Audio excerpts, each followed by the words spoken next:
Salutations and welcome to the Manabar Video Game Podcast. I'm your host, Andy Rhodes, and I'm joined here with Matt Samarco and Dan Party. Hi. What's up? How are you? It's September 19th, Thursday, 2019. That was so bad. This It's Sega like Mini Genesis Day. It sounds like you rehearsed it a lot Did you in get your it? head. No, it's not out. But then when the time not came yet. for you to say it, you just botched. I should be getting it today. The Sega Genesis Mini? Yeah. Today? Oh, in the mail? Yes. There was a box at From the front. Amazon? We're recording this on the 18th. It's not out yet. I feel like there's a lot of miscommunication in this room.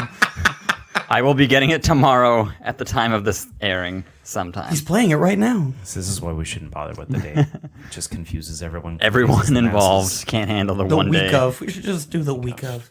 Oh, I forgot I have to do this. This guy's going. He's leaving. Who is Okay. this guy? That's now, mine, note though. to You the can't just listeners take him. that I'm holding up our fourth member, Pikachu, and I am tossing him away. Why, did he do something wrong? We have a different mascot this week and probably every week. Is it the going forward. stormtrooper on your shirt? No. Did he get called down to HR? There's just maybe. Oh, Jesus. It's Pikachu. being quote-unquote reassigned. Oh, my God. That's code for assassinated. No, I have a new mascot this week, and he's much better than Pikachu. Pikachu actually kind of sucks in general. I was just about to make a Are you going to play noises on Probably your phone again? very... Is this because we didn't let you use Pichu noises?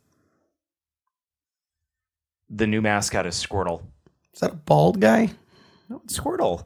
It's a pop figure of Squirtle. Look how adorable and cute he is. He's so tiny. It's a very tiny pop. The new pop figure Squirtle got released recently, and my What lovely happened to his girlfriend head? got I know, me. doesn't it look weird? That's how all the pop figures look. They all have big heads. Not how Squirtle looks. Yeah, I know. He kind of looks like a bald man painted blue. Okay, I'm not The amiibo is coming out in a few days. Get enjoying that. the heat for Squirtle Well, here. I mean, He's joining us today, so get used to that. okay. He's adorable, and you guys should respect him. I swear to God, Dan, if you touch him. Yes, there are some amiibos getting released too. The, Yeah, he's popping out. He's coming out again. I pre-ordered Link's Awakening Link amiibo and the Squirtle amiibo, and you got the snake, right? Of course. I got Solid Snake. Solid Snake. All right, we're doing a little bit of a different type of show today. Different. Ooh. Oh my God, I thought there was like a bird Yeah. in the there's room. a It was bird. just Dan's soda hissing. Usually we do a game discussion at the end. Instead, we are starting with a probably much more lengthy discussion about Borderlands 3. It's a rare opportunity that three of us are all playing the same game all at once, right when it comes out. So we're going to do that. So I did want to... I know you guys probably have a lot to say about the game, especially Matt. He's played it more than any of No, us. I'm good. May have taken a week off of work What? just to play the game. No? Yeah? Yeah, you did that. All right. That happened. Dan's done worse. I have not. Dan, I have not taken a week off. But if he has the time and he enjoys that, why the hell not? no, you were making fun of him, is why I bring up that you've done worse. I would never make fun of Matt. How can I make fun of Matt? It's true. It's really easy. I do it. Oh, jeez. Can we... Yeah, but there's a reason why. You know, So we're going to go around the horn all right. a few Round the horn. times. Round the horn. Round the horn. First time, just to give maybe one favorite thing about the game, and then another time, maybe our least favorite thing about the game, and then we can go into discussing, our initial thoughts, how it measures up to the previous games, and etc. Now, I want to remind both of you, No spoilers. this is going to be a spoiler-free discussion on come the on. game. Well, you don't have to worry about me. We're about the same. I've done all the side. I've mostly done the side stuff. So have I. So You're I'm only still level further than me. 15. Okay. So I'm, I'm still the same level I was 2 days ago. yeah, but I'm searching around like nooks and crannies looking for every little thing. Yeah, I guess Matt's the only one that can really spoil anything. Yeah, Matt, don't spoil it. So, I could spoil everything. well, don't. I mean, then again, I don't know. Something about the Borderlands story has never been like, oh my god, I need to know. So, but anyway. Yeah. I mean, I would think some of there's a lot of things people might consider spoilers that maybe you and I might not consider spoilers. So That's true. Well, that's true. I put the time codes in the podcast description for a reason. So if you would just like to skip this altogether and not know what the three most important people think about the biggest game to come out lately, then skip ahead to whatever the hell we're going to talk about after this. Dan, what's your favorite thing about the game? Hands down, being able to vault and grab something and lift yourself up. Yeah, it's that nice. was the most frustrating thing I had in the previous games. It's just not something about it. Almost feels like you're floating a little bit when you jump, and then you feel a little bit floaty. So I can never really gauge the jump really well. So being able to, like, when you're close to like a ledge or something, you'll automatically just kind of put your hands up and like grab the ledge and jump up, has made traversing the world so much more fun, in my opinion. So hands down, being able to vault like up towards like I said, a case or like a building, it just makes it so much better. Have you been playing the baseball game still? No. See, your voice sounds hoarse right now. I assumed it was from screaming at the TV over the baseball game. No. I will tell you that we're sticking to Borderlands here. The other game I was I playing, figure it was a chance to tell the audience why you sound like that. because I was sick. Baseball was not the reason that I sound like this. Could have been. It wasn't. All right, I go mean, on. but anyway, yeah, no, like I said, going back to Borderlands 3, it's got to be vaulting. Vaulting is, like I said, it's made a huge difference. Which I want to traverse the world. I want to climb buildings. I want to, I want to find those. What are they? The red chests or something. Like I'm seeing. I guess one of the I don't challenges. even know what you're talking about. How do you not know? They're Red chests? Yeah, that's what they're called. They talk about them quite a few times. Yeah. Do they? Yeah, they're Like like, one- they have better loot in them. Yeah. I guess you didn't find a bunch. That's guess not good. So anyway, it makes me want to like search around. Matt's at the end of the game playing like green tier loot. But yeah, so that's the first thing I would say. That's an awesome thing that they added to this game, or to the franchise, or series, I should say.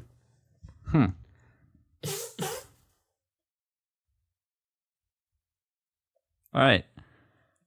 Yeah, so I guess I'll go next. I would just say the gunplay and the variety of guns, it feels like it's definitely improved over the previous Borderlands games. In both those aspects, it almost feels like, kind of maybe on par with like a Destiny, just how fluid and how quick it feels, how you can just kind of, especially when they added just a lot of like little, like Dan was saying, with the being able to jump over ledges and also being able to slide. So if you're in a fight and you're like in trouble, you can kind of just quickly slide out of there. And just all the guns, I mean, everyone knows this game is all about guns, but they all seem like they look super unique. Like every time you get a gun, the model looks completely different. It doesn't feel like, okay, this is just a generator that's creating 30 guns with 6 different attachments or whatever. It just seems like everyone is kind of uniquely built from the ground up, which is nice. It kind of gives it a little more oomph when you get a new weapon.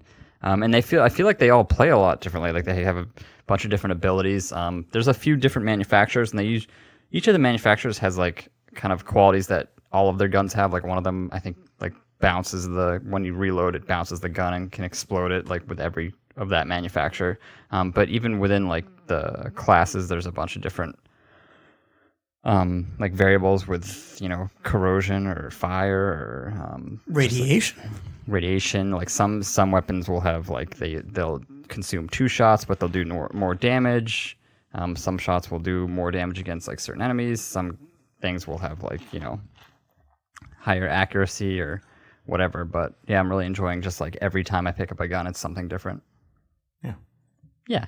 Yeah, I would have to say my favorite thing about the game is just the overall the story of the side missions. There's a lot of games where side missions are, you're just going through the motions, like, hey, go, especially in World of Warcraft, which we've been playing recently, go kill 10 boars, get me the thing, bring me the thing. Okay, next mission. And there's a lot of games where it'll do that. And this game was very refreshing. And, Borderlands has always been, one of the things they've been known for is they're quirky. Writing is wittier. They're a little bit of a quirky game, but even just like starting out, like I'm still in like the first area of the game, and just the few side missions I have played, I'm like, wow, these are just very interesting. Like I don't feel like I'm just doing the same thing over and over again. I'm not just going through the motions. So it'll be like new characters and new areas and. Definitely. Yeah, and I could sit here and talk forever about the art style, but it's pretty much just mimicking the art style of the previous games. But I am glad that they stuck with that same art style. It makes me feel like a whole game's popping out of a comic book, which is really interesting. There's everybody can just say like, oh, it's another cell shaded game, but there's different variations of cell shaded games out there. Wind Waker and this game are both cell shaded, but they both have very like unique styles to their own. Even above that, there's like subsections of that style. Yeah. So I think that was the other this really one cool definitely thing. looks better than the other Borderlands, and yeah, and like you were saying about cell shading, it seems like those type of games age really well. Like the original Borderlands doesn't look like it's a 10-year-old game or whatever. And especially the game. The new edition that they just made. It plays really nicely. So I'm sure this one will age well too. Yeah. When did Borderlands 2 came out on the last gen systems too, so it's definitely like I know it was like 6 years. Yeah, well they remastered everything. So but I think that's the cool thing, and I know that's why a lot of Nintendo games end up being cel shaded is because they grow better over time, especially on limitations of systems. Did you notice when you just mentioned side missions? One of my favorite things about the ones in this game is, and I don't know if they had this in the other ones, but there'll be some missions where like you'll have an option of doing an extra thing. Oh yeah, they had that in the last one. They had that in the last. It'll give you better rewards. Borderlands 2 and pre-sequel. Yeah. It's it was nice. just kind of like if you do this and this. They had the spine. Yeah, the first. That was funny. Yeah, the first side. Did you do that one? Not spoiling much. That was funny. It's the little. Oh yeah, get me a human spine, and you put it in. It's like. So all three of us did it that way too. Yeah, it's the first side mission of the game, so it's not a big spoiler. But like this guy asks you need to get a spine from like a skag. Oh, an electric skag or something. Yeah, to power up something or not. But you can also choose to get like a human spine. Yeah, and it ends up being that it doesn't even like it's just kind of just like laughs. Yeah, he just wants you to get used to like welcome to the Borderlands, kid. Yeah, you have to get both of them anyway, and you actually get more loot for doing. I have been more going difficult one. out of my way to doing the extra option on each side mission. Yeah, it's nice. It adds some variety. It makes you feel like you're doing a little bit different. Yeah. So all right. So starting with Dan, we'll go back. Wait, can I keep? I thought we were doing one thing at a time. No, sorry. Talk. I was just gonna say the other thing I love in this game, and it's something about the other Borderlands games. I play it to a point and then I just stop. It's just something about the map is just like I feel like it's daunting. There's a lot of wasted space. I feel like So in the other ones, and in this one, not only do they feel great because you feel like you're constantly, like, oh, I'm close to this or I'm close to this. Whereas in Pandora, I feel like there was a lot of empty, wasted space. And at that point, like if your vehicle blew up in the middle of it, you're like, oh, I'm just going to have a bunch of enemies like just kill me. And there's nothing I can do. And then, reload. Whereas here at any point, as long as you're not fighting anyone, you can fast travel to the ship, which is like your hub world, or if you're like, you know what, I don't feel like going across the map, but I've already been there before. Now I can just fast travel right there if I want to. Yeah, you can fast travel to your car, which is exactly. Helpful too. So I've just noticed that's a huge thing in this game that I'm never like, I don't feel like walking across this whole map. The maps feel like. Some of the ones I've been to, they feel just small enough that when you're running around, you don't feel like, oh my god, this thing is massive. Well, see, I thought you had the opposite issue with the maps. I thought you were a little annoyed that each section had a loading screen, which was like kind of the opposite of how me and Matt felt. No, the loading screen. I'm just surprised that they have a decent loading, like a decently long loading screen between each one. I figured it would be quicker at this point, or even, like I said, almost like connected in a way where it's like an elevator or, like a quick beam and then you're there or something. So it doesn't feel completely separate. Did you feel like the loading screens were a little too much, Matt? Not going into a new area. I feel like you did like a new universe. I would say when you're loading back and forth from your ship. Takes kind of a lot of time, but you don't run into it a lot when you're. The longest loading screen I met was when you're turning on the game. Yeah, that's when you see Claptrap. Dancing, kind of running back and forth. It's like, what is the game? Do I have to do something? Do I have to hit a button? No, it's just. It is surprising that, ever since they introduced that on the 360, where you start installing the games directly onto the system rather than playing them off the disc, and I thought the whole point of that was to alleviate loading times, and it's like we're still dealing with them. But no, I was just saying that on the like, say you're on Pandora, I was hoping all the Pandora areas would be connected. Yeah, just one giant. Yeah, one giant, and then obviously you're going to a different planet. Yeah, I do want that. Like, I feel like I'm teleporting That to. might be too big though, just to have on the screen at once, even when you're looking at the map menu, just to see like every area on the Well, yeah, planet. but I just figured, like, obviously how they do, like, Grand Theft Auto, like, everything is open, and they find ways Yeah, it's to... kind of a pain, like when you're trying to get somewhere and you see the icon in your map. Yeah, like, but you there's realize, so many it's different- just going to the next, like, there's so many different section. left, like routes that you can go that it's like I keep on having to check my map to see if I'm going. Yeah. in the Yeah, direction so and loading that's in the and out only of my thing. menu.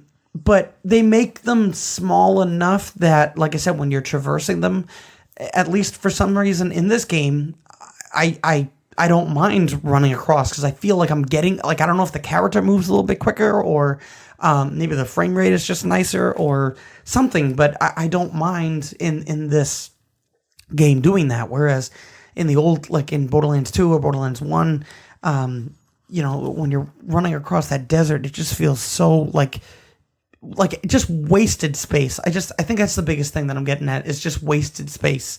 In the previous ones. In the but not previous this ones, one. not in this one. This one, I feel like there's secrets everywhere. Yeah. Especially with the vaulting. Like I found one, and I don't want to spoil this area, but I realized that you could jump to one section of this tall tower and then jump to another ledge and keep going all the way up to the top where there was a treasure chest. And I was like, oh, that's crazy. Yeah. And like I said, in the other game, you couldn't really do that because you couldn't Did you traverse struggle really with well. Sorry, I'm sorry to interrupt. Go ahead, Did you yeah. struggle with the platform at all? Because I feel like that was one part where, like, a lot of times, like you were saying, there'd be something high up that you were trying to get to, and like I would keep just like misjudging where I was and just falling off a ledge or thinking I was about to grab on it and just not grabbing onto it at all. There is a weird, like, at some point, I forget where it was, but there's a lot of like balconies in wherever I was. It was almost Yeah. like a city area, and I was like, oh, I bet that balcony has like a hidden, thing. And I would jump and get the thing waist high, and I would be pressing the vault button, but I couldn't do anything. Yeah. So me a there few is some areas that they make it look like you can traverse that area, but you can't. It's kind of like a wall, which is kind of like frustrating because it's like, oh, that looks like an area that would be. And all I have in my head right now is find those red treasure chests because I don't have any legendary like loot yet, or anything really, really good. So I'm like, oh, there's no way that I've gotten this far in the game and done all the side stuff that I haven't seen this. But I mean, if you've been looking, I know you tend to like dive into games and didn't find a lot of them. That must mean there's not a ton of them. Yeah, I guess I'm confused. I bet I've seen them and I don't know what we're like. I don't understand. Maybe I just skipped that part in the game. I'm pretty sure where they like the talked about challenge it. was called like I'm seeing red or something. Like one of those like mini challenges. Yeah, like there were these targets you could shoot, and it would open up like a secret area, and you could go down. And one of the people, I forget, I think it was the owner of the junkyard, like explained the whole spiel, like, oh, that's a red chest, you can get some high loot out of that. Oh yes, and it's right behind one of the vending machines. Yeah, Yes, in the first area. Oh, Okay. that's the first side quest, right? When you do this. Yeah, the sign. No.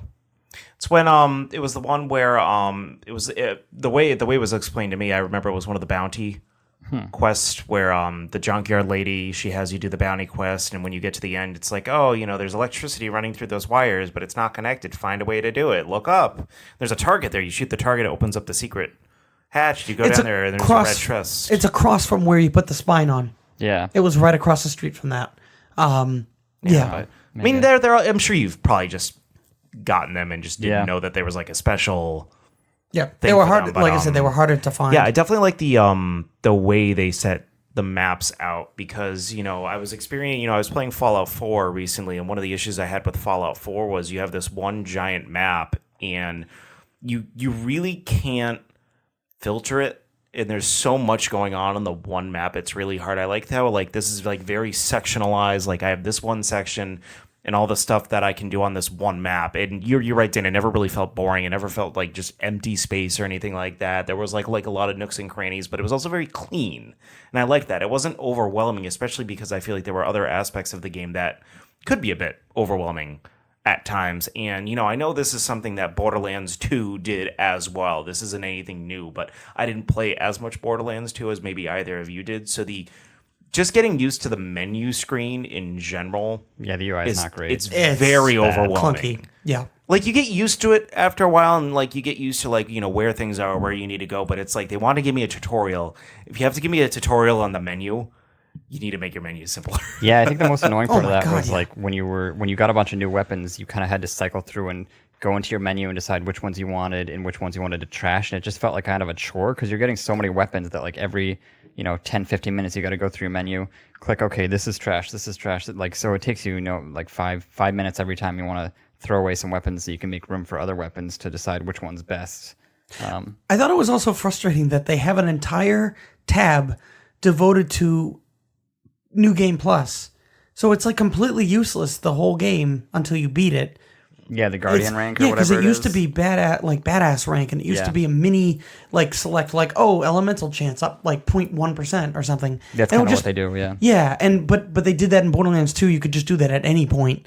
It wasn't like you had to beat the game, but there's a whole menu or tab that it's just useless. So when you're scrolling through, it's like, oh, it's an extra just tab that you have to do, and it's like, oh, and half the time I'm like, oh, what's this tab? And I'm like, oh, right, I keep forgetting it's a tab that is not useful to me for the whole game. But I do think it's interesting that multiple developers on multiple platforms kind of all inherited the New Game Plus mentality. Even Breath of the Wild calls it New Game Plus. That's just a standard it's true Vault terminology. Well, whatever. It's New Game Plus. Yeah. So what was maybe your least favorite thing about the game? The fact that the room is so hush means that there's probably not a lot of negative there to go around. I mean, go ahead. I was going to say, Matt. I don't know. It's hard to say. I don't want to get into the story too much, but well, how's the performance? Because you have the PS4, we have the PS4 Pro. How's the performance doing? I've been hearing really bad things about the PC version. But well, that's nothing new. Yeah, just like a lot of people with issues. But on the PS4, I haven't had much of issues. So there's a few little bugs that are kind of annoying when you load into a new map area and then you try to go in your menu to see which direction you want to go to, because then you want to see exactly where on this new map you're going to be. Sometimes it'll lag and take an extra second or two, but that seems to be just when you load into a new area, which is kind of strange. And then there were one or two times where I would be at an area in a side quest and it just wouldn't show up the thing that I need to kill or whatever, and then I would restart my PS4 and it would work fine. But I mean, over 30, 35 hours, that happened maybe less than 5 times. There was a couple times where I left an area and realized, oh, my next quest objective was in that same area. It just didn't really it wasn't very clear. Yeah, sometimes right sometimes it doesn't show on the map the marker that it's supposed to be showing. So you it'll be go to this next area. You go there and then there's no marker for where in that area it is, and then you're all right, what do I do? And then you restart the game and it's just there. So it's just weird little slight bugs like that. Adding on top of the map, I feel like the 3D maps are really poorly kind of done. They're neat that they're. It is kind difficult of to reorient because it's just not only that. I when you find a staircase, I feel like they should have a little symbol that shows, "Hey, staircase." Because for one mission, I had to find almost a underground area, and it took me forever because it looked like when I went right to that icon, it showed an arrow down. I was like, I need to go below here. Now, did reorienting the map and kind of turning it around let you Not see really. that? Still, I was like, what? The only reason I knew was because when I got there, like I said, the icon showed the little, what is it, the square, the diamond looking thing, and then the arrow down. Pointing down, yeah. On the map, it looks like I'm right there. And it's like, what's going on? So I was like, all right, the only other area that's connected is if I go around this building and then I got to find some way to go down. So just kind of fighting with the map, especially when it's in a heavily populated area with like buildings and things like that, that's when it can get a little frustrating, with the alleyways and things like that. So the design of that is a little weird. Same thing with like when you're, have you gotten to the ship yet? No. You haven't gotten to the ship? The ship is kind of designed kind of weird and it takes a while to get the bearings on the game. It does. Yeah. And just on the ship, the logos are everywhere. And it's like, wait, where's my room that I have? And I went in the wrong corridor a lot when I was in my ship trying to get to like the next place or the next character that I'm supposed to speak to. They do not lay it out. Yeah. And on easily. top of that too, like I went like 10 hours into this game not realizing that I could change my gun skin at any point in time. I was like, oh, well, that would have been nice to know. So I was, because I heard about like, oh yeah, you get gun skins and all this stuff. I'm like, what? Like, I don't know what to do with that. I had to go online to figure out how to do it. Speaking of the map, it's funny because the map and the way you can rotate it did remind me of something. And it wasn't until just now that I realized, oh, this is the game it reminds me of. And I don't know if either of you have ever played this, but the original Metroid Prime for GameCube. I was just gonna say Metroid, but not that one. That I was Metroid thinking of. Prime, you can orient the map in the 3D space, and it's very confusing. But you give it some slack because it was made in like 2002. So this game, I didn't have as many problems with. I didn't have as many problems finding things. There were a couple times where I'm like, oh, I have to go down or up, or oh, the reason I can't find this thing that I'm right on top of is because it's a mission icon, and that's not really like an item you can get. I haven't gotten to the ship yet, though, which, that does seem like it. I can understand just from what I've seen that can be a grievance in the future for me. Well, the worst thing too is it's like 4 floors or 3 floors, and then like a basement or something. Yeah. So it's all stacked on top of each other. So all the symbols are like just really tight together. So at first, seeing it, it's like, what the heck? And then, once you kind of learn it, kind of like the city of Sanctuary, then now you're like, all right, I know where the lottery thing is. I know where this is. And, you kind of figure it out.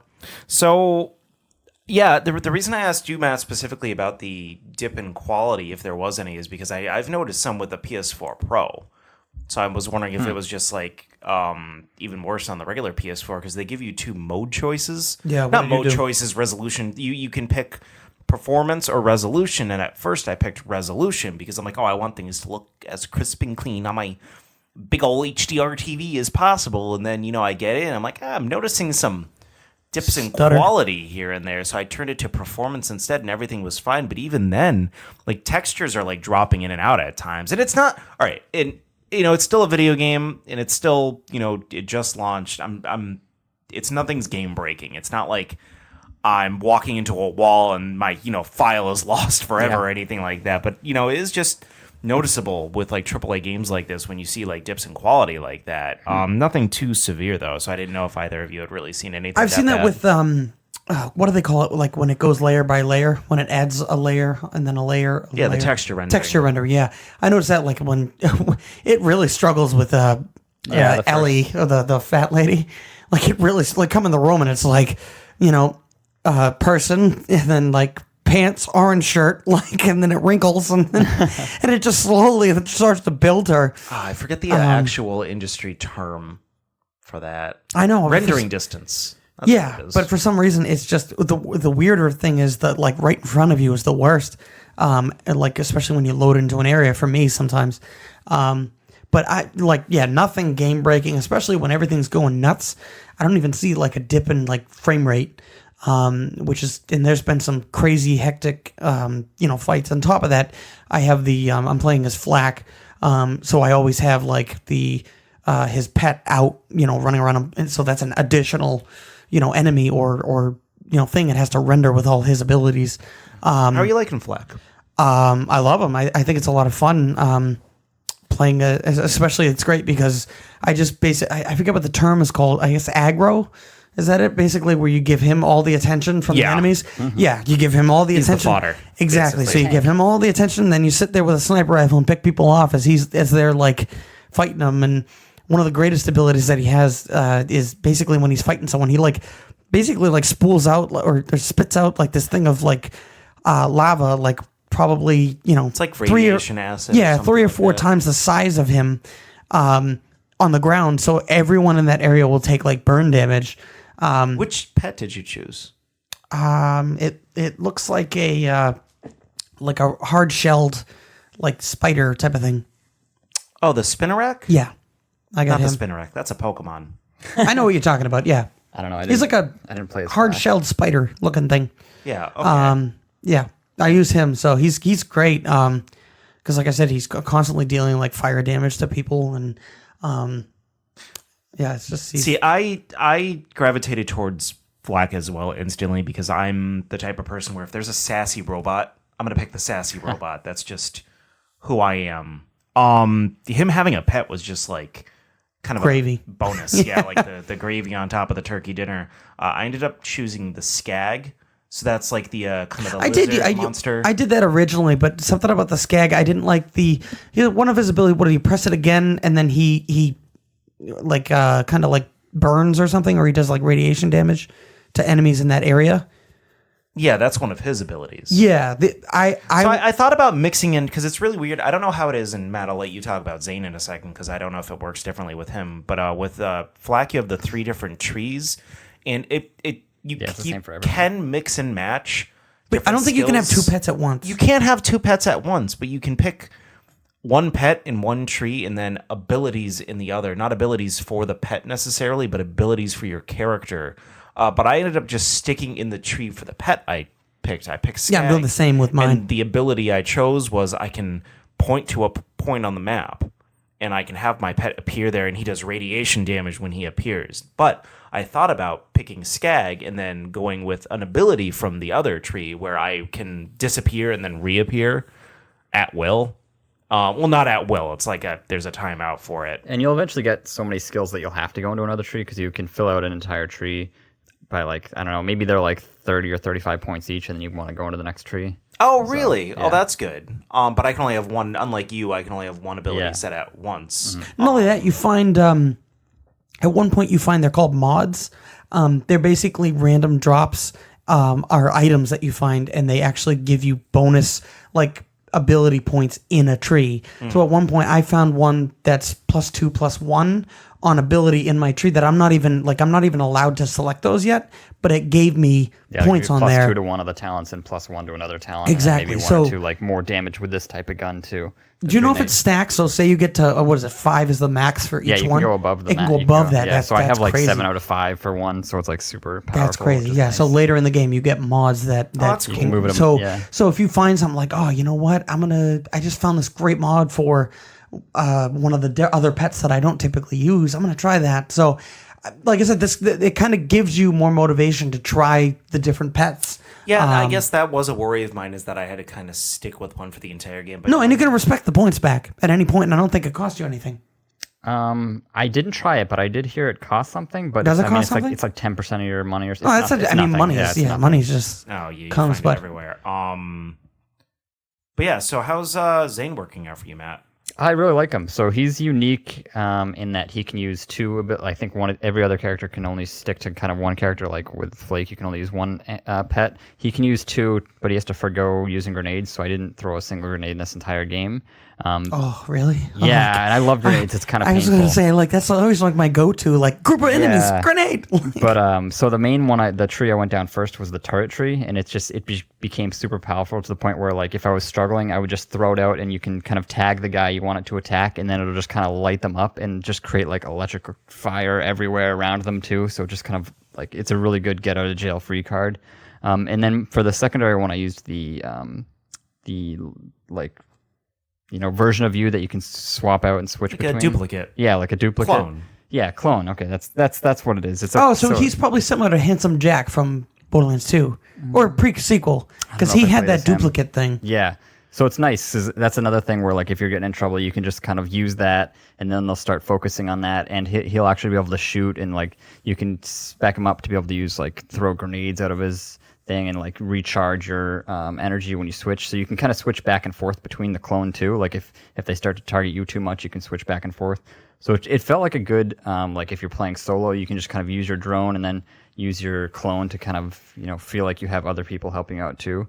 But he's been a lot of fun. The one thing I'd say that, and I don't know if this is similar for you guys, but I feel like there's not a lot of like character in these characters. I was kind of excited to play as this cool like Irish gunman guy, but he doesn't get a lot of voice in the game. Like I don't feel like he talks a lot. And then when there's missions and cutscenes, you often don't even see your main character. I imagine they just have to do that because like they don't want to pre-render 4 separate cutscenes for everything. Yeah, I mean, But I feel like I'm viewing the story a lot as opposed to actually being a part of it, just because he's so distant from everything. see, so far I felt the opposite for Flack, because I felt like I was actually surprised when I'm like, oh wow, he has a lot of voice lines with the characters. You know, they must have had to record that for each and every character for each and every situation. He talked to his pet a lot. Yeah, he talked to his pet a lot, but even like during missions, like my character would interact with voice lines with the other characters. Oh, I can see a lot with Matt where they would talk to you and your guy wouldn't react. I mean, at least later. And then especially with the cutscenes that come, like there's The probably cutscenes more I at the didn't end, but notice there's like your characters aren't even in it. So it's I like you're noticed it watching. typically when you get the radio thing. Your character almost looks like, or almost acts like he's just listening and not responding. When the like the NPCs talk to each other a lot without actually interacting with you directly. well, they'll tell you like, hey, Vault Hunter, do this, and like typically you'd be like, all right, fine. Yeah.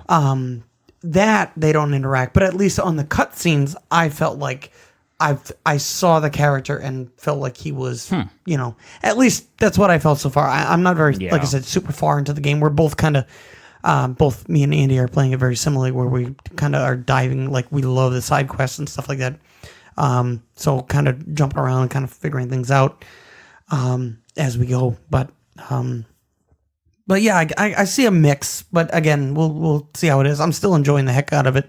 I'm absolutely loving this. Yeah. And it's I'm really glad I picked my character. Like I love all the abilities and stuff. It just I was a little surprised that there wasn't more animation in the a little disappointed by some of the. I used to love what the psychos would say. At least in Borderlands 2, like they'd yell at you like as they're dying. They'd be like, "I was one comic book away from completing my collection," you guys and see then any, die. Or like I'm gonna throw baby tears at you. Like some of them were like ridiculous. This one I almost can't hear it, or nothing is jumping out at me as much.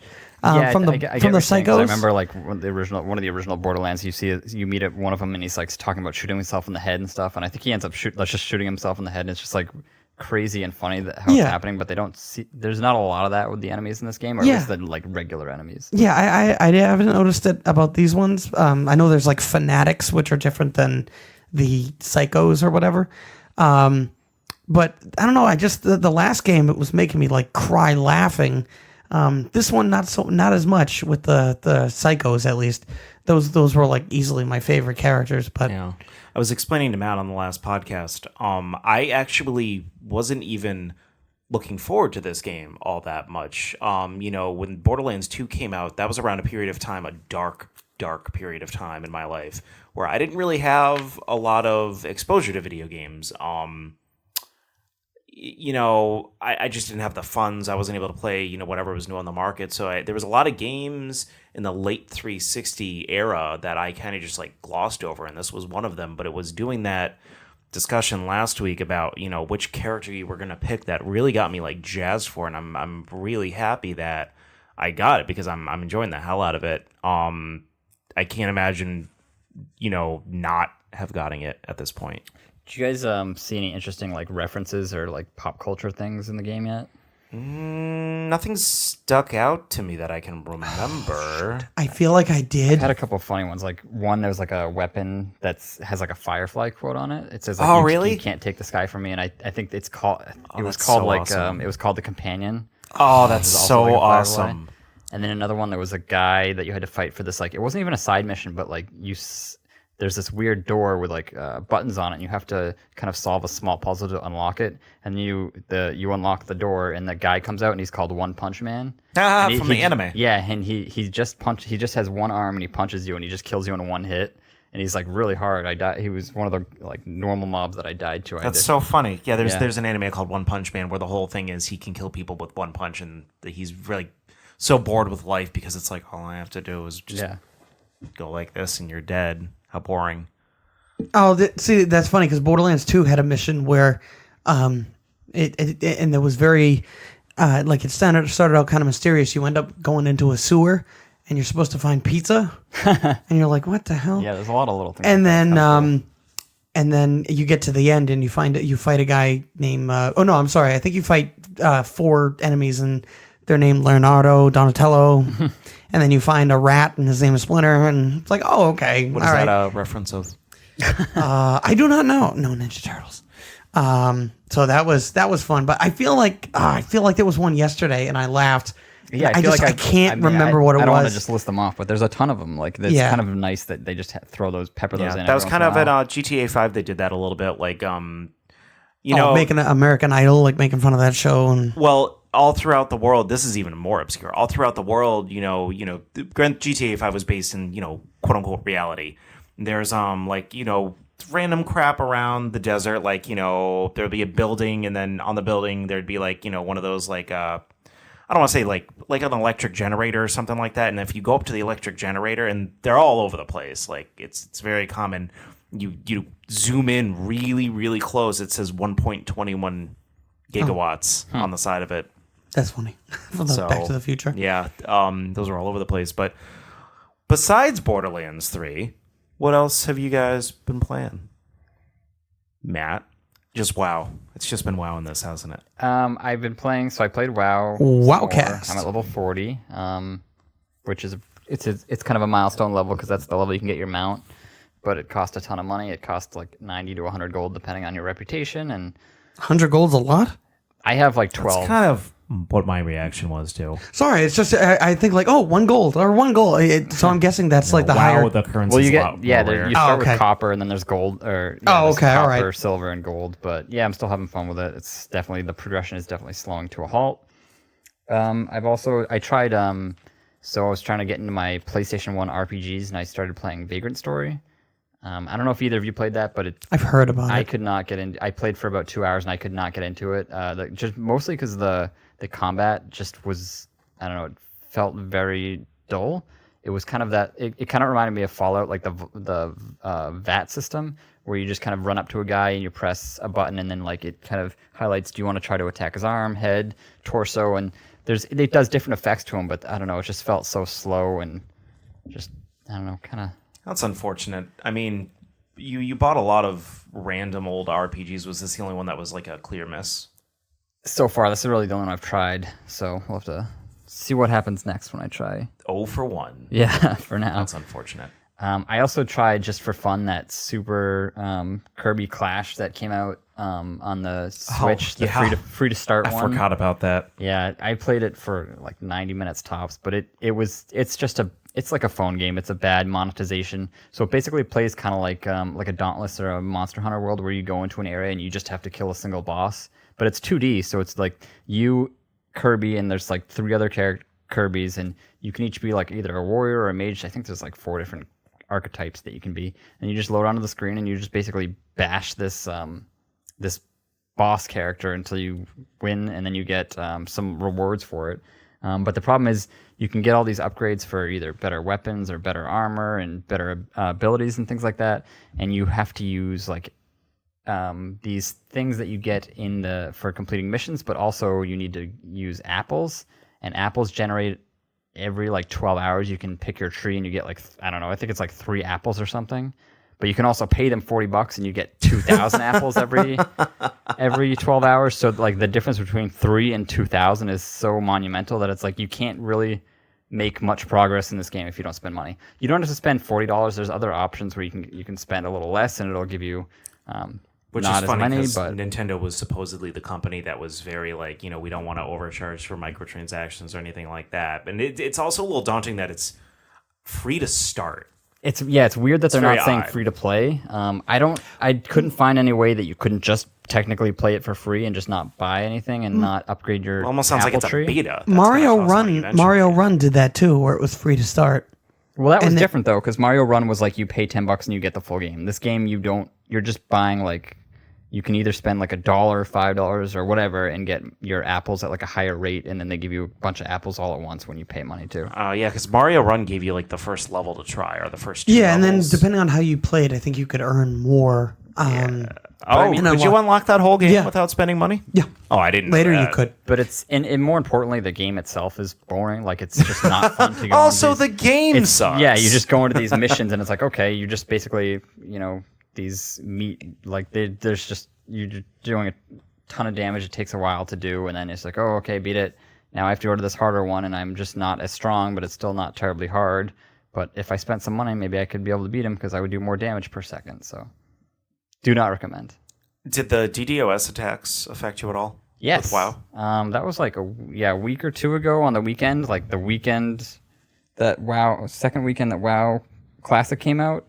There were some people doing DDoS attacks on like all of the Blizzard servers, or at least the World of Warcraft ones. So it just kept crashing. Get a job. So I was Seriously?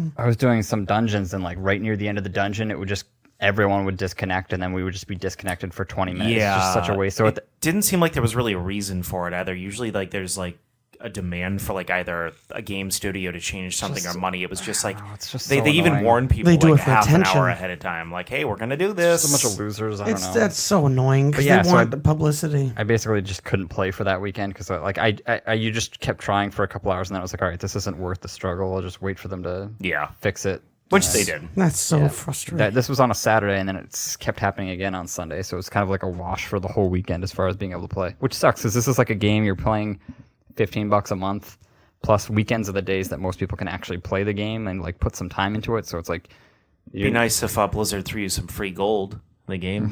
Buy them no out. such luck. This is why if it's not connected to the internet, you don't have to worry about that crap.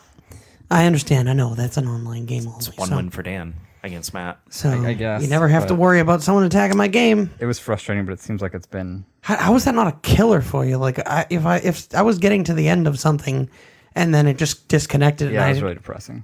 that would be so infuriating, especially when you're paying $15 a month. That alone would piss me the fuck off. Be like, Yeah. no, I want my money back, or I want the item. Yeah, I'm surprised. Like if you think about it, it's only like 50 cents a day. But I'm surprised Blizzard didn't just say, all right, we're going to tack 2 days on to everyone's subscription. Because Activision owns them now. I guess, but it's still like That's a good point. it's kind of unplayable. I know it's not necessarily their fault, but I mean, if we're paying money per day for this Yeah. game, then we should be able to I expect know to be able to play it. It sounds like, oh, I'm playing this game from Blizzard. They're really cool. No, you're playing a game from Activision. They don't care. Yeah, it was a little frustrating. The only other thing I was playing besides Borderlands 3 this past week was the Call of Duty multiplayer beta along with Dano here. And it was what I was expected, but at the same time not. This was one of the first Call of Duties in recent memory where I didn't feel Like throwing the controller across the room? yeah, no, I would die quite a lot. But I never once felt like it was either unjustified or annoying. It was just generally a fun FPS. Yeah.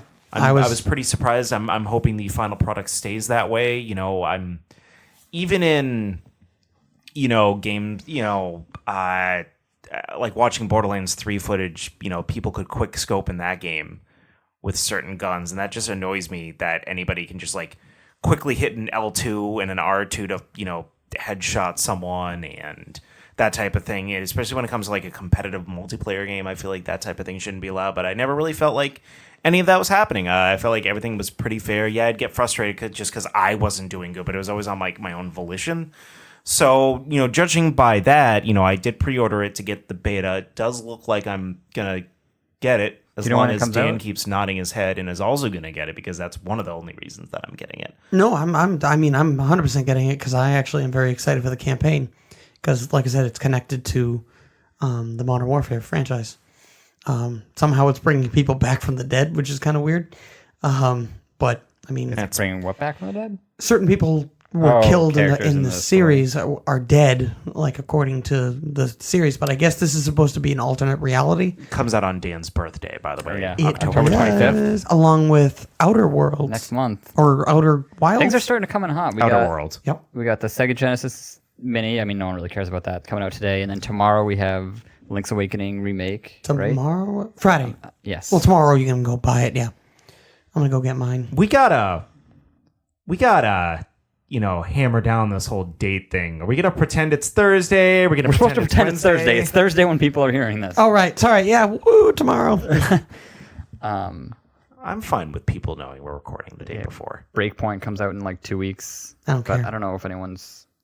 Seems like it's not getting a lot of wild news. Good. I It's mean, because it's online only. The only reason I was gonna get it was if you two were gonna play with me and Dan's off, and then it just didn't look very good. Now, Yeah, this is coming disappointed from by the someone who beta. also said the last one didn't look very good, so it's not like... I enjoyed Wildlands. I was like, all right, if they take this to the next level, that could be great. But it's like almost like they took a step back. Like it doesn't feel as polished as Wildlands. Yeah, you for some reason. didn't like the early access, right? Yeah. Wait, you already played it? Yeah, I played in the alpha and the beta, and both times I was like very underwhelmed by it. Yeah, and that's the worst. I mean, again, you're saying that about an Ubisoft game. I'm not Which I love surprised. Ubisoft games. Like I love Watch But I feel like Dogs, it's love kinda the equal new parts. Assassin's Creeds and Like they're whelming. they're not overwhelming or underwhelming normally. They're just like you know what you're gonna get when you get the game, but I'm not surprised if it's underwhelming. You know. I loved Wildlands. I'm just so disappointed that it's Yeah, online only. We got it. Yeah, no, I don't understand why they would do that. But anyway, I know you two guys don't care about it, but Gears 5, I thought I did beat it, Andy, so you can add it to my list That was quick, of games. Yep. considering you were like out of commission for most of last week. Yeah. Was it a very short campaign? No, it was actually very long. But it was good. It was a really good story. The last chapter was a little chaotic. Kind of felt like like one of the old Call of Duties where it was just like, what the hell is going on? And it just seemed like every fight just led to another fight. There was never like a break. Whereas Was it a bunch of boss fights? yeah, pretty much. That was the last chapter. That's one of yeah. my annoying things. So that was just frustrating. Yeah, they'd always have like two of like the biggest enemies, and then it'd be two of those, and then one of these, and it was just like basically they just rolled a dice on like two of those, one of those. All right, next. So for people who own an Xbox One, would you say buy it now, rent it, wait for it to go on sale? It's a buy. It's a buy, especially like the open world aspect, because that was something that was intriguing me. Because it was like it seems like they shoehorned this open world into a game that's not supposed to be open world. Yeah. I was excited about that because I thought it was going to be a lot of like branching pathways that you can go. Not a lot of quests. All it was right? is basically a giant like open area, and then you just go like, oh, I'm going to go here. Oh, I need to go finish something. So, this needs a key. So over here we saw something that could hold a key. Oh, we found it. All right, let's go back here. So basically just think of it as like a giant square, and then you literally just go back from point A, point B. Does it have like a bunch of side quests or additional stuff to do, or is it all sort of main? Not really. It's like, oh, look, there's a down chopper. Let's go check it out. So there's like a hub world for no reason. Yeah, so that was kind of a little disappointing. And not only that, every single side quest, like every side area that we went to, was a fight.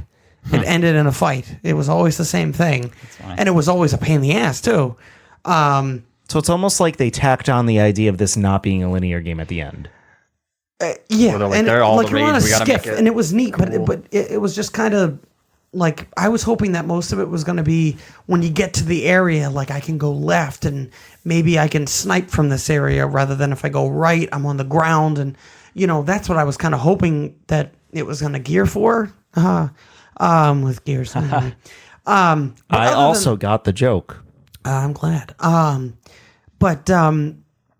Besides that, like I still enjoyed the heck out of the story. The story was interesting because it took a different turn for a different character. The first one was always Marcus and like the band of former like I don't know what you want to call them, like jail, I don't know, gang or whatever. People, Ex-convicts? Is that what you're trying to say? Convicts, gang members, whatever it was. But they were like the grungy kind of guys. They were, so this one kind of changed it to, because it's actually the group of like Marcus's son and his crew, and now you're actually playing as the girl in the crew because she's trying to find more information about her like family history, and like why something is coming up. I don't want to spoil anything for people that haven't played 4, but it was a really, like I said, good story. They brought some things that were nostalgic that I loved about the first one. There was a big fight with an enemy that reminded me of the very first one, which was pretty cool. That was a nice callback. As well as a lot of the new weapons that they added were a lot of fun. As well as like bringing back some of the old ones.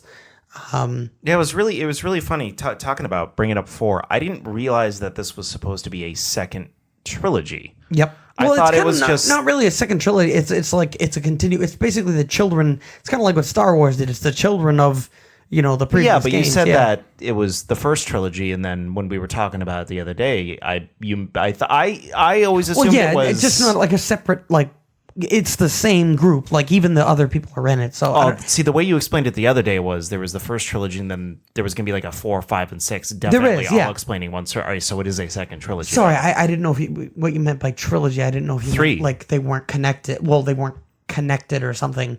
Kind of like how Jurassic Park 1, 2, and 3 are slightly connected, and then the Star new Wars ones. 7, 8, 9 are a trilogy, Yeah. but they're still continuing the same story. Yeah, but I meant with Jurassic Park, like they didn't really call back to the older characters a lot. I feel like in this new Jurassic. So, anyways, it's a second trilogy. Yes, it's a second trilogy. All I'm saying is I'm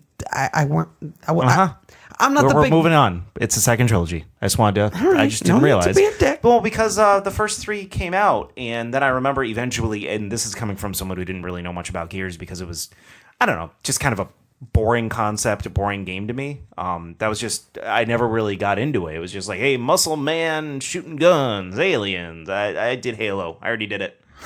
And the first 3 came out, and then it was a long. The cover Yeah. mechanic. It was a long. That's Third that's person. true. I'm not saying that the game didn't do anything well. It didn't interest me as a game. And I just remember there was like a long pause between the third and the fourth, and then the fourth and this one. So there was also Gears of War Judgment, which was kind of like a side story on one of the side characters. It just seemed like there was a trilogy, and then they like did a game to continue it, and then eventually they're like, oh, let's keep continuing it. I just didn't realize that there was like a whole separate like arcing storyline that they were doing with the second trilogy. I just thought that was very interesting. And Yeah. maybe that's just because I'm unplugged from the franchise completely. No, it was But like I said, it was so you really definitely good. say that people should buy this. Yeah, I mean, if you're an price. Xbox One owner, looking for whether it's multiplayer or What else are you gonna play, right? Hey, no games for Xbox. Hey, Sunset Overdrive. It's like a launch game. Yeah, I how know, long which ago actually was that? PlayStation now owns the rights to it, so they're Yeah. probably just going to release it for like $20. So never There's mind. also Recore. Recore. Hey, Recore got a lot of flack, but it was actually pretty fun. It's like a fun game. It actually wasn't. It was made by the same people who did what, Metroid. So Oh, retro. yeah, Retro, yeah. Or excuse me, Recore. But the other. No, retro was the studio. Oh, I didn't know that. Retro Was, games. Well, they made the Metroid Prime trilogy. If that's who you're talking about. yes, that must be it Yes. then. And then, so I beat Gears. You didn't play the horn, but anyway, you should need to check that as a win. No, I did. I moved it. I added it to the list. Yeah, but you just didn't play the horn though. Do you need me to? Yeah, I want credit for it. All right, fine. Yeah, I'm gonna play your little sound effects. So moving on. Well, okay, yep, go ahead. Is there anything really important you had to say more about Gears No, I had another game, but is that going into that you beat No, or that you started? yes. Okay, what's the other game? But does this go into the other thing? Huh? The other category. Games you're playing? There's 2 categories. There's games you're. The shout out to the indie. Oh yeah. We can do. So I didn't know what you were talking about. Place is falling apart in here. Jesus. What is going on? Dan left for a week. I'm not here next week. This whole podcast is falling apart at the seams. Oh my god, it's canceled. Week 20. What Dan is referring to is a segment that I started last week called Gamer Spotlight or Video Game Spotlight, where we take a second to look at a game, very briefly look at a game that maybe not a lot of people are playing. Last time we talked a bit about Creature in the Well, which it's a kind of an action RPG pinball game. That looks very interesting. It's being released Phone this game? month. No. I feel like that's a perfect phone game, a pinball game. I mean, yeah, it could theoretically work on the phone. I don't see why it wouldn't be able to. But this week Dan's going to talk about Greedfall. So, Greedfall, the people that make Greedfall, they're called like Spiders Interactive. Unfortunately, they don't have a very good history for games. The 2 games that they have rank somewhere in the 30 and 40% time. Sweet. What games? Do you know? Oh God. I'll look it up while you continue Yeah, talking about Greedfall. But you can check too the scores of their 2 previous games. They are not good at all. They are like in the red. Well, that was like the studio we talked about last week, who made Creature in the Well.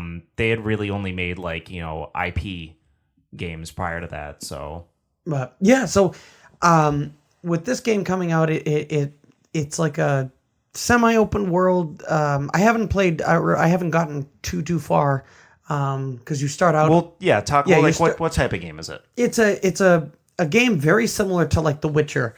It's a hack and slash, RPG. with a lot of emphasis on like loot drops, things like that. It takes place, I think, during like the 1800s or 1700s type of thing. Kind of like during the... It's set in 17th century style fantasy. So sorry, world. 70s. Yeah. And it almost feels like you're in like a London kind of town, and there's it takes a lot of I feel like it calls out to like or it has mechanics that are very similar to a lot of the games that I absolutely love, like Fallout New Vegas, with like the different factions that you have to choose from, and then decide which one you believe is right or wrong. And it has the dialogue, the deep like dialogue, like RPG choices that you can make from like a Mass Effect game. And then it on top of that has the combat and deep equipment management and combat style of like a Witcher. So just to give a quick blurb, here's what the wiki says under gameplay, because wiki's an official, source for information. Yeah, that sounds fair. The player, alongside other settlers, mercenaries, and treasure hunters, explore a remote island where the locals, who are fighting off invading settlers, are protected by supernatural beings. The game includes combat, diplomacy, and stealth. The player's decisions influence and affect the game's story, as well as the relationship between the different factions established on the island. The game also supports enhanced graphical capabilities on the PlayStation 4 Pro and Xbox One. Yes, and it's surprisingly really good. It was a $50 what's it called, price tag, which so it's like nearly a full price. Yeah, tag. so typically I those games that are like $50, $40, it's like they usually work on like a very tight budget. I've never heard of any of the other games that the studio's made. Sherlock Holmes versus Boundless, Jack the Ripper, or Bound by Flame, Gray Matter, Mars Warlogs, Bound by Flame, yeah, Technomancer. So Technomancer and Bound by Flame were like the last two. They've only made three, including Greedfall. They've only made 3 games on the current gen systems. Technomancer, Bound by Flame. Bound by Flame came out in 2014. Technomancer 2016. So it's definitely a smaller studio. They take a lot of time. They're published by Focus Home Interactive. And is this a physical copy game they can find in stores? Of course. Available on PC, PS4, and Xbone. So, and it's surprisingly really, like I said, it's really deep. I've already had to make some really tough choices. Even before leaving like the first island, as well as you can have different companions, and you can change, kind of like how Fallout could change. You could change the armor on your companions. You can do that as well. But no, it's surprisingly a very deep game, especially for the price tag. How far are you into it? Probably about, I want to say about 5 hours into it, 4 hours into it. I wouldn't say, if it's a $50 price tag, I would hope that it's like... Yeah, but $50 games, there's always like issues. Even like Vampire, I saw a lot of clunkiness in it, and that was a $60 game.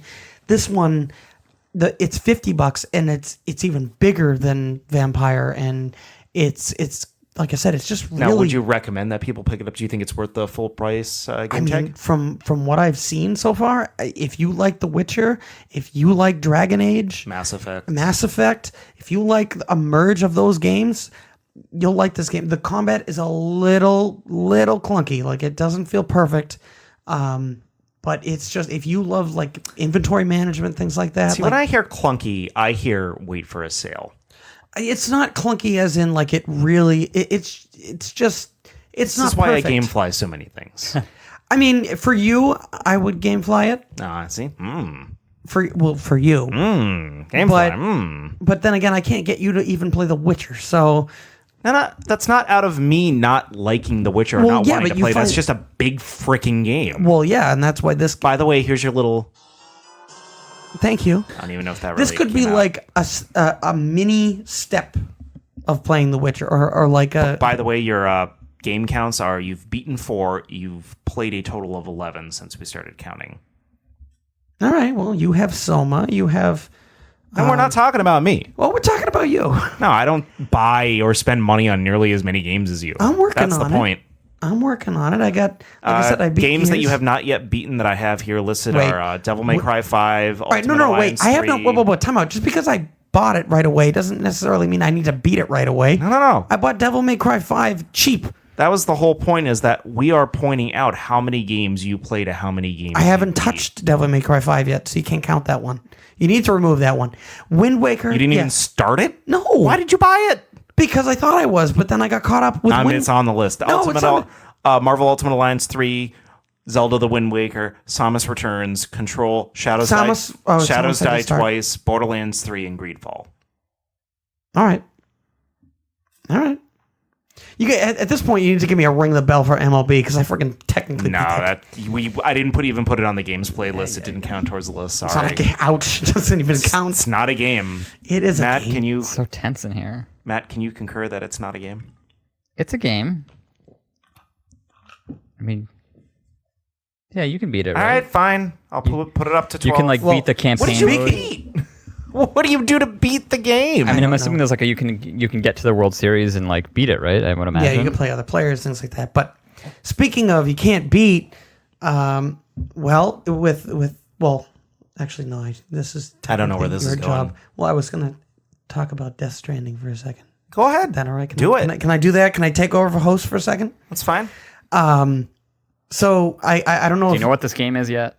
I do, and I'm actually very excited when I finally found out what the story is. I still have a little bit of fear, because Cautious optimism. Cautious optimism, exactly. I feel like this game is right up your alley with exploration because I don't know if you saw some of the gameplay. I've been trying not to see too much.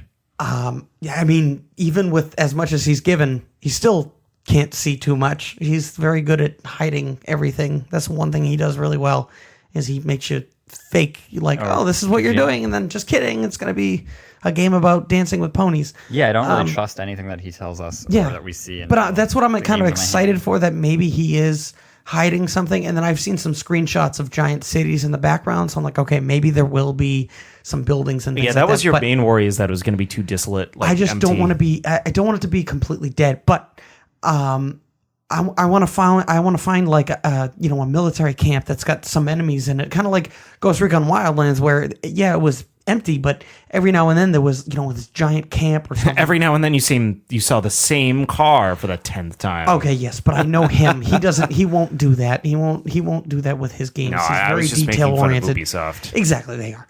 I don't mind it being empty as long as there's things that interact with in the emptiness. Like, it's the difference between Shadow of the Colossus versus Breath of the Wild. Well, I thought Breath of the Wild was too empty. For you, yeah. But that's I know. I mean, some people did and some people did. I mean, yeah, it was breathtaking, but I don't want to walk around in a breathtaking game, especially when there's a lot of mechanics where your shoes can break and what's it called? Your shoes break in the game if you wear it out. Are we talking about Death Stranding? Death Stranding. Okay, I was like, Death I don't remember Stranding. that part of Zelda, but No, so they have some durability things, but it's not all. That was the frustrating thing with Zelda, where it was your weapon would you whack it off an enemy twice and it's I'm broken. But so I guess he's trying to make his own genre of game. Have you heard of this? No, I haven't. He wants to call this game a Strand game. that's when you know his Jesus. ego has. That's the type of crap Peak that max. I can't stand. I'm inventing a genre of video game. So that is the Kojima part I hate, where it's all right, I know your ego is so great, and then you need to start games. He's like, oh well, stealth, it was new, when I did it with Metal Gear, and I was like, okay.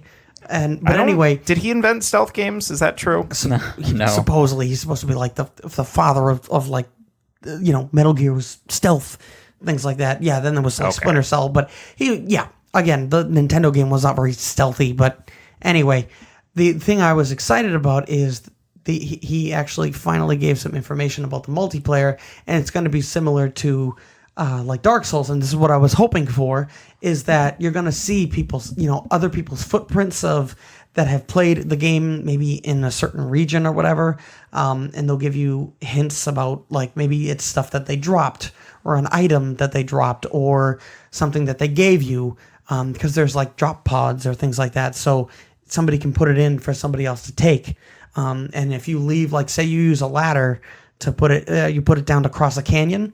If you leave it, other people can use it and other people can like message you like thanks and can give you like likes and points for that you can use, I guess, in other parts of the game. Everybody's the same character, right? Yes. So wouldn't that be a little weird? Like, can you run into the same? Is it like a Back to the Future scenario where you're not supposed to like meet yourself and you see your own footprints around, but it's like a different version of you? Probably. I mean, that's what it sounds like, but just it. Well, I don't want to spoil the story for if people. Well, you seen can. That. It's only been trailers. Well, the trailer has explained exactly what's going to happen. Did you see these trailers, Matt? I did not. There was a new trailer that he released. Oh, it was just today. It was released the day before the Tokyo Game Show. It's like a 7-minute trailer. Oh, jeez. Of like pure. This is what the story is. Now, would you recommend seeing the trailer? Or would you recommend holding off? It gives away too much.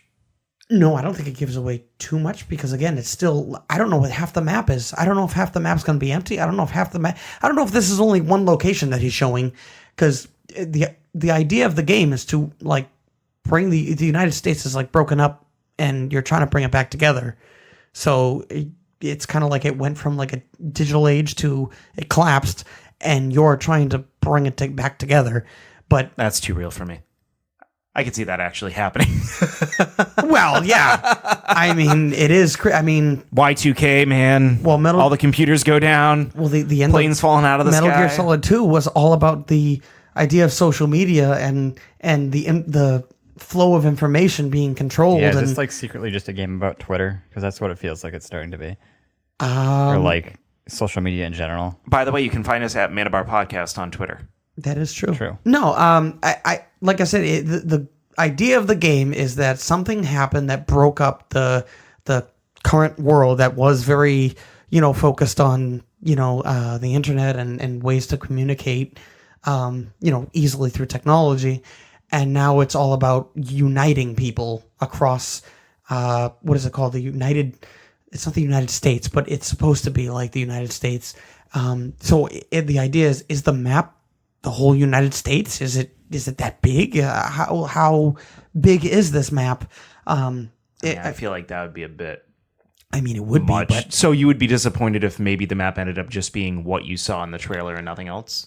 I mean, if it's just that empty area, I mean, yes, I would be disappointed. But he shows some combat, but he's not showing. I mean, this is him. He always tends to show things, but not show it in its entirety. And I mean, that's good for marketing because you're like, oh, I want to find out more. Because I got to be honest, I'm not necessarily, because you asked me this the other day, like, oh, you're definitely getting it day one. And I said yes. And it's mostly just because of track record of the developer.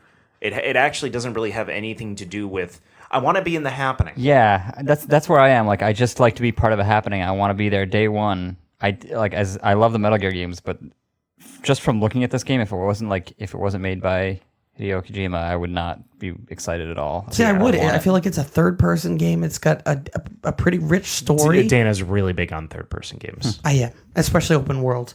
And the idea that everything you like carry in this game or anything appears on your body. So if you like carry a trinket, he puts it on like his uniform, and just the sense of realism. And I guess it's very based on. It looks kind of like all the small snippets I've seen of gameplay kind of looks pretty slow, and I don't want to say boring, but just like monotonous. But it's again, it's hard to tell like how it's deep hard to into tell the game that is. Exactly, Yeah. and that's the thing. What Also, that really means about the gameplay itself. If you are going to find like a giant camp, and there is a giant city in it, so there's got to be stuff you can search. It's supposed to be an exploration game, an exploration third-person game. I was like, that hits me right at home, especially when it's got the gameplay mechanics of like Metal Gear Solid 5. You could see that he was taking enemies out with like a what do they call it, like a rope, but they call it something. It's like in Hitman. Noose? No, I forget what it's called, but in Hitman he uses it. It's like a rope that like knocks them out, like a choker. Exactly. So he went up to one enemy and like I don't know choked if him that's out. what it's called. Yeah, but you could play it like non-lethally. His whole idea was like you can play the game without killing anyone, and it's like that's great. I'm not going to play it like that, but you can. It gives everyone options. Oh, careful! So what? If you kill anybody in Undertale, it's a big mistake. Don't tell me that. I was at some point going to play that game. I don't know why it's a big mistake. I was just told that. Isn't the whole idea like fighting in RPGs and stuff? in Undertale, you can choose to either fight or talk. Oh, I'd fight. Okay. Well, then apparently I don't know. Well, I don't know. I don't know if it's actually bad or not. I know was just Katie has told. been raving about that game. So we're all getting Death Stranding day one. Wait, you are? Yeah, Matt. Oh, I thought you were Do we have pessimistic. to on explain, that. Dan, what the happening is? No, I know That the was happening. That was from last what is it? podcast. What is it called? It's fear of missing out, right? Hence why basically. I had Basically, what it is. what was the game that I was? Oh, Kingdom Hearts. I was Oh, for the love of sorry. God. Kingdom Hearts 3 when it Farts came is out. more like it. I was like, you know what? Maybe I should give this game a chance again.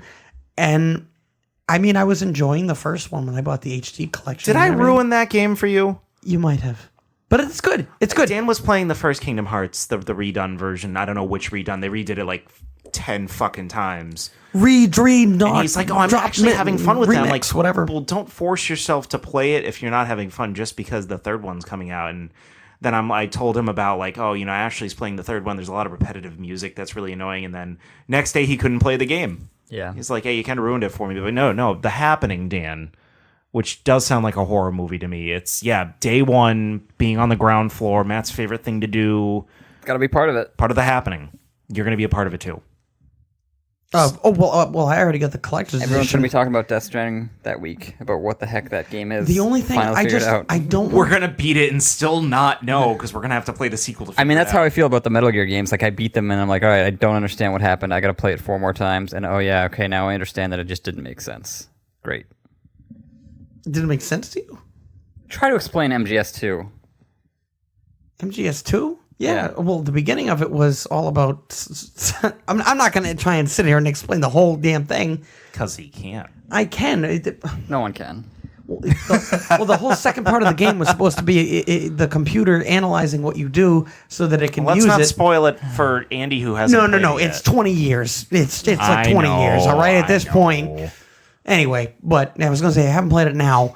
Squirtle hasn't played it either. I don't care. Squirtle. Play The Witcher. That is on my docket. No, you know what? You should try actually Greedfall before that because Greedfall is like a mini The Witcher. It's a lot. It's smaller, but it's the same kind of combat like style. The same, story driven.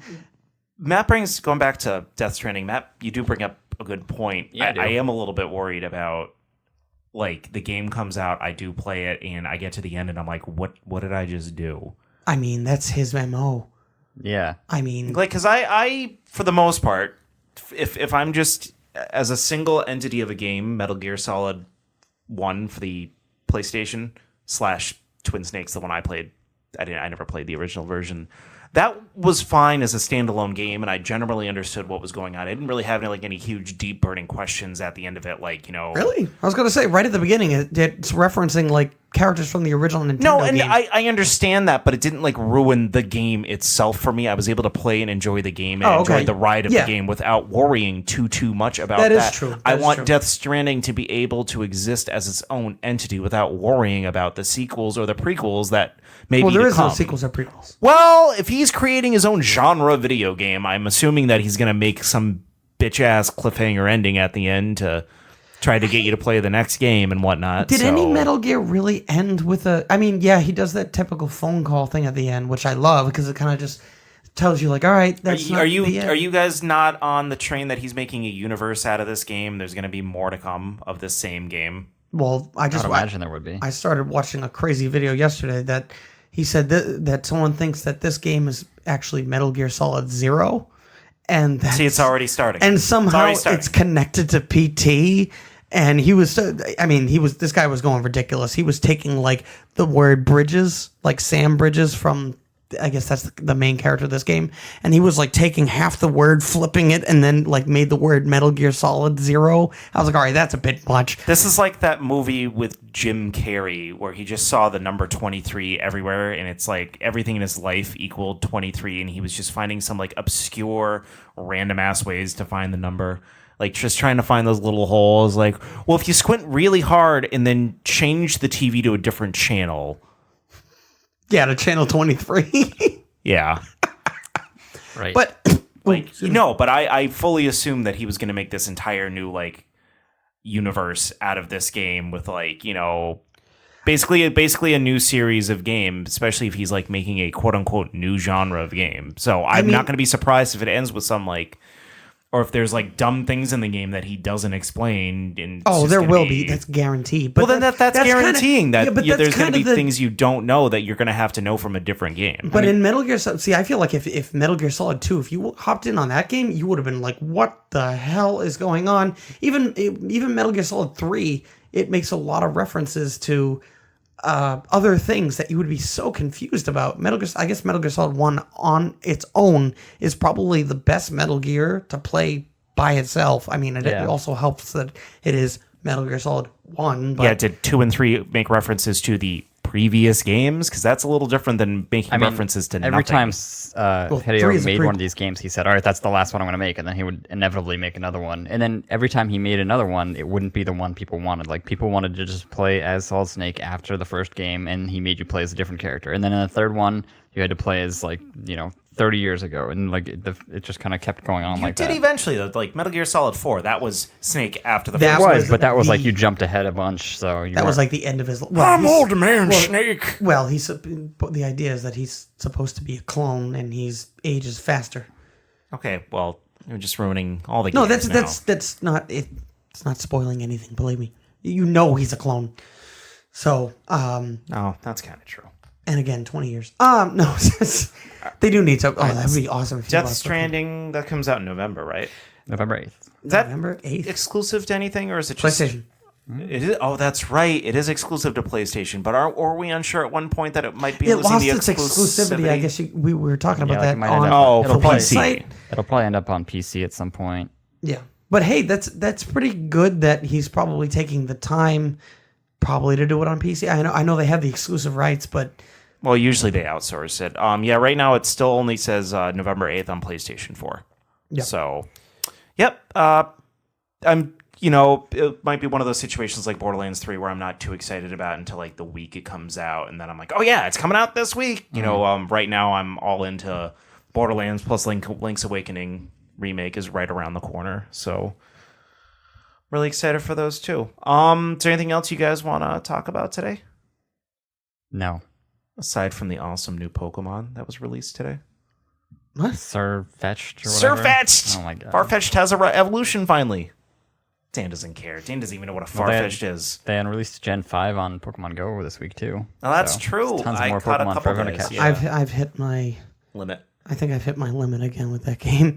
You'll get back into it. I probably will. No, Farfetch'd finally has an evolution. And this I'm going Is to it a talk bird? about. Farfetch'd is a bird. Farfetch'd was the one who had the stick in his hand. It was a leak, but it was a stick in his hand, and it was the really. He was kind of synonymous in the original game / TV show because you can only get him in the game through a trade, and in the TV show, the episode that you originally see him in, I feel like it was one of the episodes that were originally skipped over. But he's he's a regional Pokemon. You could only get him in was it Matt? Do you remember where you can get Farfetch'd? I don't recall. I think it's They had, Japan only. A special event where you were able to get him here, but he's a Japan only Pokemon in Pokemon Go. But they had an event recently where you could get him out of 7K eggs, and he's one of those Pokemon where they've gone through like they're entering Gen 8 or 9 now or something like that, and he's still never had an evolution. But they finally released one today. Now he has like kind of a sword and shield, which kind of goes with the game's motif because it's Pokemon Sword and Pokemon Shield. But the new evolution looks cool. I am still waiting for either an evolution or a baby form of Kangaskhan, if you're listening. Kangaskhan. Nintendo. I remember him.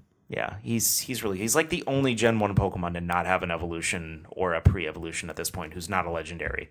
I don't know why my first thought of Kangaskhan is the Pokemon Snap game where you hit him with an apple and he gets really pissed off and he turns and yells at you. Kangaskhan's wouldn't great. you be if someone threw an apple at your face? Just want a picture. I'm always just surprised because he has that baby Kangaskhan in his pouch. I figured that would eventually be like, you hatch the baby forms out of the eggs, and they just never did that for some reason. I was always very surprised, but it's cool to see the newer games that they're trying to recapture that love that like the older generation had. There's a few Pokemon where they have like regional forms, like Weezing has like a top hat and everything like that. Same thing they did with, same thing they did with Pokemon Pokemon Sun and Moon, where they had the like Alola forms of the Pokemon, where they would have Ice Vulpix and stuff like that. So it's really cool to see Farfetch getting some love. Kangaskhan should be next, and I do like that they kind of go back and kind of re-edit. Matt is currently playing Pokemon Go as we talk. I know he's struggling there. Yeah, he's Missed 4 or 5 times. There you go. Yeah, it's just a swing up, Matt. He's Concentrating not too that much on hard. this podcast. Jesus. Oh yeah. Cutting That's into what's his- happening.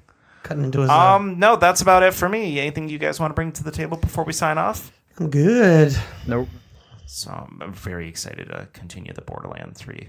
And Zelda. Yeah, it's fun. Having fun with it. I'm still. Or are you gonna wait? Still on the fence.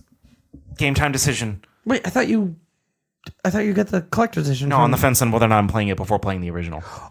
Oh God, how that's gonna be Also, teasing. like- Where does this fall in that storyline?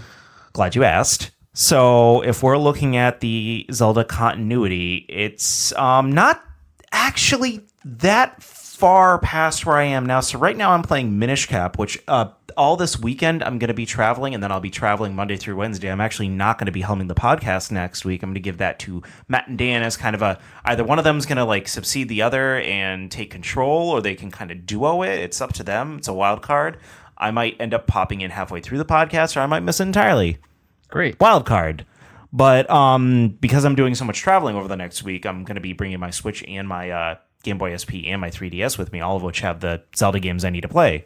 Playing Minish Cap right now, and then comes Ocarina of Time, which is, a longer one, but I've beaten it so many times. It'll be quick for you. Yeah, it'll be quick. Then is Link to the Past. And then is Link's Awakening. Are you gonna get Big Goron sword? A lot. It that is. I always get the Big Goron sword. I love that. That's the thing. Ocarina of Time, I think this time through, I'm not going to like do every little thing, because I've already done every little thing in that game so many times that like for the reasoning behind what I'm doing with the Zelda games, even though I haven't made a Link Between Zelda's podcast in You kind like a of month push and a through half. to get the story. Push through it to get the story, get the references, note some stuff. But I'm more excited to get to games like A Link to the Past, Link's Awakening, Oracle of Ages and Seasons. Those are the next 3 games / 4 games that I need to play. I haven't beaten A Link to the Past since like the early 2000s. So that's been a long time. I've forgotten a lot of like the end game of that game. Link's Awakening I've never played. Oracle of Ages I've never played. Link Between Worlds I haven't beaten. Zelda 1 and 2 I haven't beaten. Those are the all ones I want to. 1, 2, 3, 4. Those are the next 8 games on my list. I want to see you play. So I'm first 2. I'm very excited to continue those games, and all of the next 4 or 5 that I need to play are all on handheld devices. So I'm going to be doing a lot. You of playing that. on the 3DS? Are you playing those Yes. remakes? Oh, Yes. Majora's Mask is beautiful on the 3DS. Majora's Mask won't be for a while. I haven't played that version of Majora's Oh, Mask it's yet either. But even the Ocarina of Time. Beautiful. Link to the Past I have on the Game Boy Advance, but I kind of wanted to play the Super Nintendo version. I'm sorry, did I of say it. Link to the Past? I meant Ocarina of Time. You said Majora's Mask. Well, both Ocarina of Well, Time. I played Ocarina of Time on the 3DS yeah, already. and both of those they did a fantastic job. Link to the Past, just to be kind of old school, I was going to play on the SNES Mini just because I wanted to feel like I was still playing like the console old SNES version absolutely. of the game, even though I have it for Game Boy Advance. And then Link's Awakening, Oracle of Ages and Seasons, Link Between Worlds, I all have on the 3DS. So I either bought them digitally or I have like Link Between Worlds was just on the 3DS. That's what its platform was. So very excited to play those. And your you Amiibo's guys- coming soon too. Yeah, and you guys pretty much just a lot of Borderlands 3 over the next week or so. I know Matt is. That's why he took the week off. Well, yeah, I've been dabbling into the end game for that, but after that I might switch back to WoW because I'm kind of beating everything. Oh, wow. I'm surprised. We'll I thought see. you were going to fall off and into the console games. You going to pick up Control at all? I don't think so. Not soon. We'll see what happens. I actually have Control and a Plague's Tale waiting for me in my room. Plague's Tale I'm actually almost done with. Control... Really? Yeah, I've gotten pretty far. Borderlands 3 kind of took up my time when I was at the end game of that one. Control is sitting on my desk waiting for me, so I'm pretty excited for that. Unfortunately, because I'm going to be away, I won't really be able to... The PS4 does not travel well. I tried it once. It doesn't work out in my favor. No. But anyways, that's it for today's episode. Boys, where can people find you? You can find me on Twitter at Matt Talks Games. My name's Matt. Hi, Matt. I'm Dan. You Then can why are you find me, confusing Dan, on Twitter at Game Review Guy. And you can find me at Hylian Andy on the Twitter, and you can also find the podcast at Manabar Podcast on Twitter or at the Manabar Podcast on Instagram. You can also find us on YouTube if you prefer to watch a still picture while you listen to us, as opposed to downloading it. We're also on all the podcast apps. The Apple Play, the Google Plays. Is that what it's called? Apple Play? What's it called? I never know. Apple Podcasts. I thought it was iTunes. Nope, not anymore. They got rid of that. Oh, whoops. A little behind. Twitcher, Stitcher, Litcher, all the itchers. Podcast Addict. I don't know. Spotify. Any of your favorites? We're all around. Search 'em. I do Podcast Addict. It's for the Android system. I prefer that. Tell your friends. This is the Collector, the Trophy Hunter, and the Bargain Bin Gamer. Logging off.